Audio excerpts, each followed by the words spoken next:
आप लोग समझ लीजिए कि इस देश में मजदूरी करने वाले लोगों की संख्या 47 करोड़ 66 लाख 70 हजार के लगभग है। इन लोगों की जो दिहाड़ी मजदूरी होती है वो वैधानिक स्तर पर 220 रुपए से लेकर के 289 रुपया प्रतिदिन है। यानी भारत देश में एक मजदूर का जो मासिक आय है वो 30 दिन मजदूरी मिलने के बाद 6,600 रुपए से लेकर के 8,670 रुपए तक है। यानी आप समझ लीजिए कि यदि भारत देश में प्रतिदिन यानी 30 दिन काम मिलता है तो 6,600 रुपया और 8,670 रुपये तक ही मासिक आय वैधानिक आय होगा।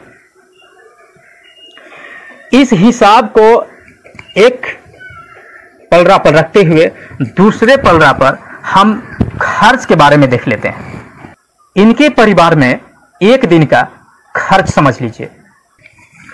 परिवार की संख्या में हमने हम दो और हमारे दो की तर्ज पर हमने हिसाब लगाया।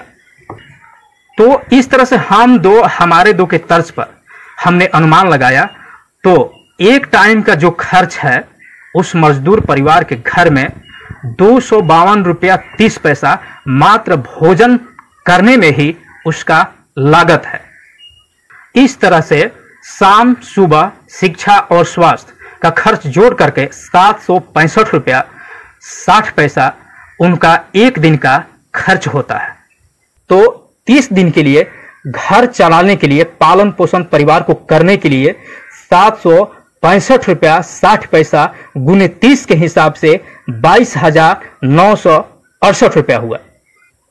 अब आप लोग समझ लीजिए कि इस वैधानिक आय के अनुसार यानी जो सरकारी मजदूरी है उसके अनुसार प्रति माह एक परिवार के लिए 16,368 रुपए से लेकर के 14,298 रुपए तक परिवार को एडजस्ट करना पड़ रहा है।